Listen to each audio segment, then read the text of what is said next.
ज्ञान गंगा गीता दर्शन। पूर्व प्रसंग में आप श्रवण कर रहे थे,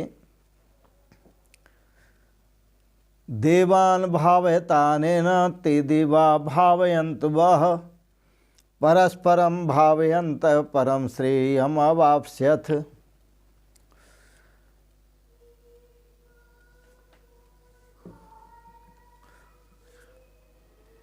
ज्ञान गंगा गीता दर्शन। देवताओं को आप उन्नत करेंगे तो देवता आपको उन्नत करेंगे। देवताओं को आप बढ़ाएंगे तो देवता आपको बढ़ाएंगे।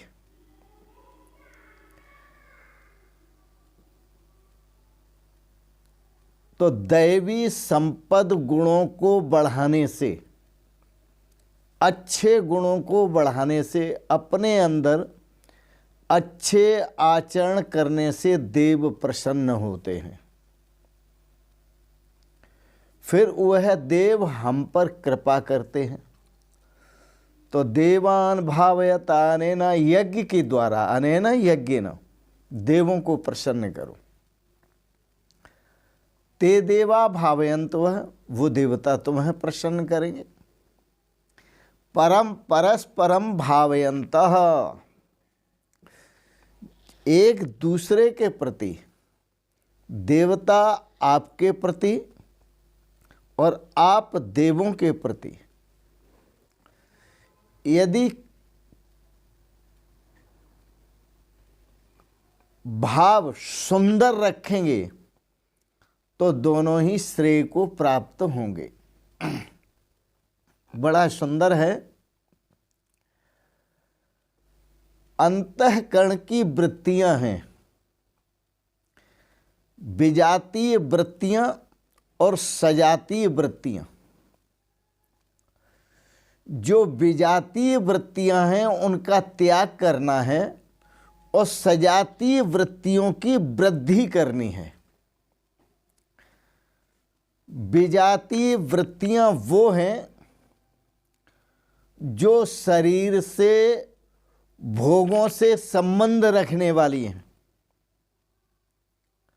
और सजातीय वृत्तियां वो हैं जो परमात्मा से संबंध रखने वाली हैं।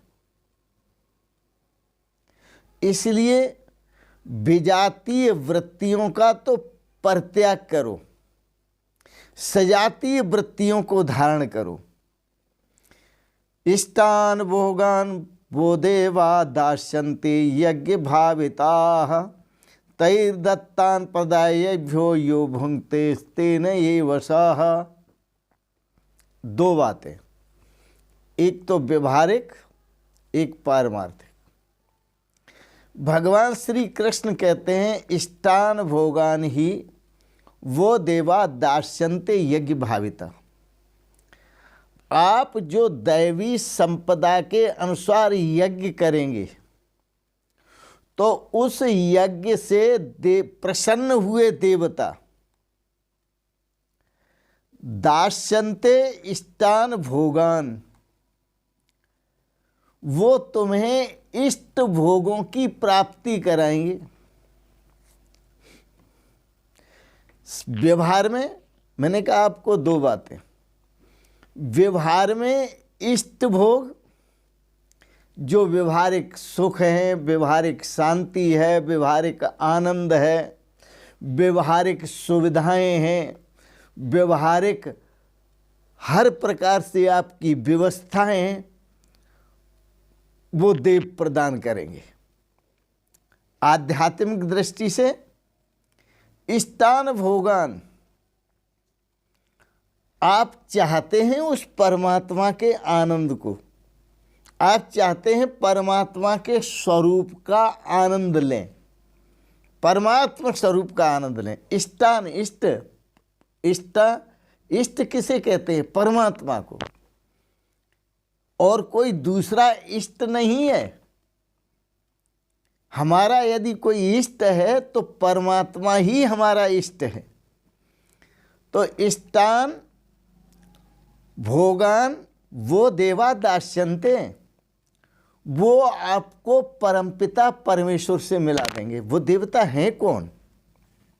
ये संत ही है महाराज देवता, ये सतगुरु ही देवता हैं।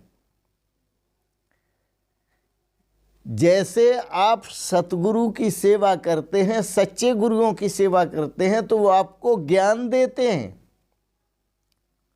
स्वयं तो परमात्मा से मिले हुए हैं ही, आपको भी परमात्मा से मिला देते हैं। तो इष्टान भोगान ही वो देवा दास्यन्ते यज्ञ भाविता। जो आप यज्ञ करते हैं, आपके सत्कर्मों से जो आपको प्राप्त होता है, उसमें से जो आप यज्ञ करते हैं, यदि उसमें से देवों को, जो देवत्व को प्राप्त हो गए, वो देव कौन से? जो देवत्व को प्राप्त हो गए। देवत्व को कौन प्राप्त हुए? जिन्होंने इष्ट को प्राप्त कर लिया है। जिन्होंने इष्ट को प्राप्त कर लिया है, अर्थात परमात्मा को प्राप्त कर लिया है, वो देवत्व को प्राप्त हैं। वही ऋषि, वही मुनि, वही संत। तो वो संत जो हैं, उन संतों को जो आपको पुण्य कर्मों से मिलता है, यदि उनकी बिना सेवा किए, बिना आदर किए, बिना सम्मान किए आप स्वयं ही शरीर की दृष्टि से संसार भोगों को भोगते हैं, तो आप चोर हैं।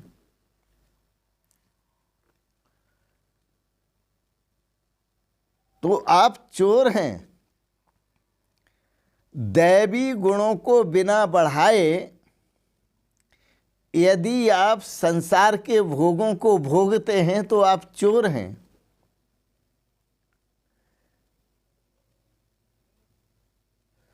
जो दैवी गुणों को बिना बढ़ाए स्थिति का भोग करता है, वह चोर है। उसने परमात्मा को पाया ही नहीं। भोगेगा क्या? वो संसार के भोगों में रमण करता है। दो स्थिति हैं। दैवी गुणों के बढ़ाने से जिसकी मानसिकता सांसारिक है, वो संसार के भोगों में रमण करता है। परंतु जिसकी मानसिकता पारमार्थिक है, वो परमात्मा के स्वरूप का आनंद लेता है। तो जो संसार के भोगों का त्याग नहीं करता, वह चोर है, चोर। क्योंकि वो जो कुछ मिला है वो अपना समझकर भोग रहा है, जबकि यह देवों के द्वारा दिया गया है, परमात्मा के द्वारा दिया गया है।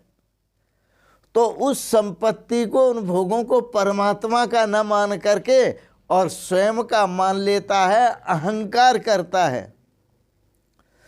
तो इसलिए वो चोर है, क्योंकि वह सब कुछ अपना बता रहा है। इसलिए जो कुछ पाना है वो यज्ञ करने के बाद पाना है। यज्ञ क्या है? भगवान को सब कुछ समर्पित कर देना। जो आपके पास है वह भगवान को समर्पित कर देना, यही यज्ञ है। यज्ञ शिष्टासने संतो मुच्यन्ते सर्व किल विषयी भुंजते ते त्वघं पापा ये पचन्त्यात्म कारणात्। भगवान श्री कृष्ण इतना स्पष्ट बोल रहे हैं। मुझे गीता दर्शन क्यों अच्छा लगता है? उसका एक कारण है कि गीता दर्शन एक ऐसा ग्रंथ है, एक भगवान श्री कृष्ण का गाया हुआ ऐसा गीत है। इसमें कोई संप्रदाय नहीं है, कोई मत नहीं है, कोई पंथ नहीं है। इसमें तो हमारी आपकी जो उपयोगी बातें हैं उन बातों की चर्चाएं हैं। इसमें जीवन को जीने की कला पर प्रकाश डाला गया है कि आप संसार में कैसे जिए, आप जीवन में, अपने जीवन में जीवित रहते हुए श्रेय को कैसे प्राप्त करें, आप अपने इष्ट को प्राप्त करने के लिए क्या क्या करें जिससे आपको इष्ट की प्राप्ति हो। तो यज्ञ शिष्टासने संतो मुच्यन्ते सर्व किल विषयी भुंजते ते त्वगम पापा ये पचन्ते आत्म कारणात्। भगवान श्री कृष्ण बड़ी सुंदर बात कहते हैं। दैवी संपदा की वृद्धि करते हुए, दैवी गुणों की वृद्धि करते हुए परिणाम में जो बचता है पूर्ति काल में, दैवी संपदा की वृद्धि करो और सब त्यागते जाओ, सौंपते जाओ सब, और अंतिम में जो शेष बचता है प्राप्ति काल में, पूर्ति काल में, वही तो बचा हुआ ब्रह्म ही अन्न है। क्योंकि समस्त सृष्टि का प्रलय हो जाता है तो ब्रह्म ही शेष रहता है, और उस ब्रह्म को भी वेदों में ब्रह्मो अन्नो वही ब्रह्मेति, वेद में अन्न को भी ब्रह्म का है। तो जितनी ऋषि मुनि हुए हैं वो सभी का प्रलय करते हुए, क्योंकि अपने दैवी गुणों को बढ़ाते हुए, वृद्धि करते हुए और सबका प्रलय करते हुए जो शेष बचता है उस ब्रह्म को अन्न के रूप में ग्रहण करते हैं। अर्थात वो ब्रह्म भुक होते हैं, आनंद भुक होते हैं, अर्थात वो ब्रह्म का आनंद लेते हैं, वो परमात्मा का आनंद लेते हैं। बड़ा सुंदर है। और ये पचन्ते आत्म कारणात्, जो संसार में अपने लिए ही पकाते हैं और आप ही खा लेते हैं, भुंजते ते त्वघम पापा, सब कुछ दिया हुआ तो भगवान का है और उसको अपना समझते हैं और अपना समझ करके उसको पकाते हैं और खाते हैं। वो पापी लोग पाप को खाते हैं क्योंकि वो इसको भगवान का नहीं समझते, वो अपना समझते।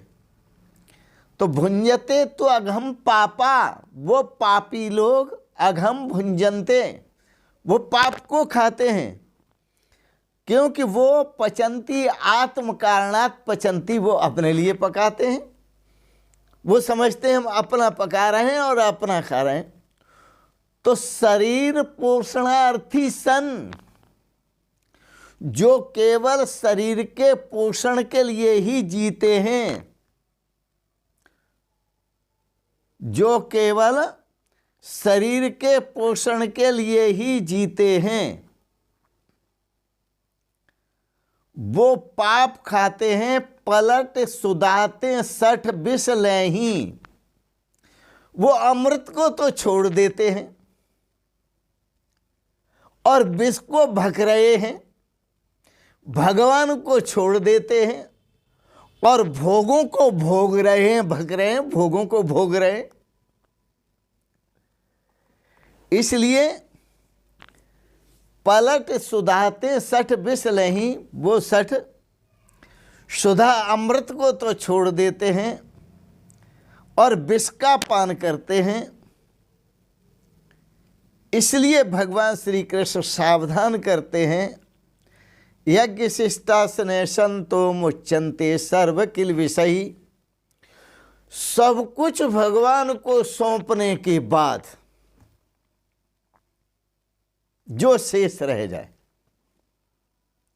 तो हम सब कुछ भगवान को सौंप सकते हैं, लेकिन यह सौंपते सौंपते, सब कुछ सौंपते सौंपते जब शेष आत्म शेष रह जाता है, तो वो आत्मा ही तो परमात्मा है। ब्रह्मैव आत्मा, आत्मैव ब्रह्म, आत्मा ही ब्रह्म है और ब्रह्म ही आत्मा है।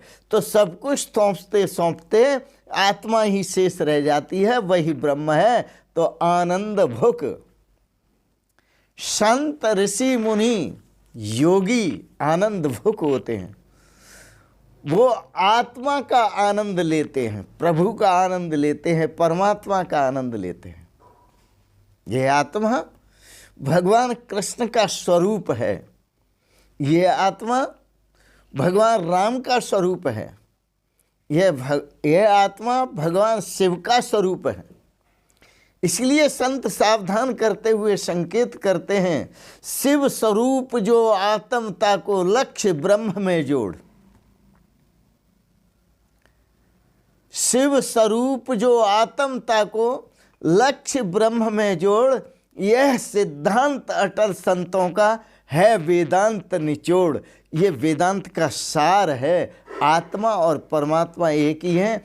तो ब्रह्म आत्मैक्य भाव को प्राप्त करो, जिससे आप अपने जीवन में श्रेय और सौभाग्य को प्राप्त कर सकें, जीवन के लक्ष्य को प्राप्त कर सकें, अमृतत्व को प्राप्त कर सकें, उसका अनुभव कर सकें। तो इन शब्दों के साथ ही आप सबके प्रति मंगलमयी शुभकामना करते हुए, ओम सर्वे भवन्तु सुखिनः, सर्वे सन्तु निरामयाः, सर्वे भद्राणि पश्यन्तु, माँ कश्चित् दुख भाग भवेत्। ओम शांति शांति शांति। आपने गीता पर दार्शनिक विचारों को श्रवण किया, इसके लिए बहुत बहुत अनुग्रहित हैं। और अंत में आप सबको सभी को बड़े प्रेम और श्रद्धा से आप सबका वंदन अभिनंदन करते हुए सादर प्रणाम। ओम शांति शांति शांति। शिवोहम शिवोहम शिवोहम।